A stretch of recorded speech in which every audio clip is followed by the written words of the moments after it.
Fair मार रही है ना.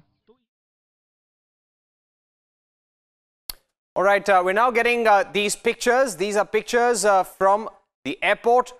Prime Minister is now leaving for Naypyidaw for a state visit. He will be meeting the President of Myanmar. He will be meeting the State Councillor Aung San Suu Kyi. He will also be visiting Yangon. And there is an important community address. He will be addressing the Indian community there as well. Those are pictures of the Prime Minister wrapping up the BRICS summit with a successful meeting, if we can put it that way, with a successful meeting with President Xi Jinping.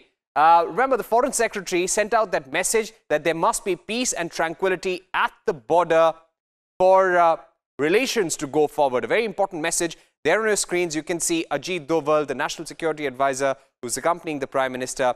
On board the flight, you also have Foreign Secretary Jai Shankar and a host of diplomats and bureaucrats from the Prime Minister's office. So final words being exchanged between top Chinese officials and the Indian Prime Minister there.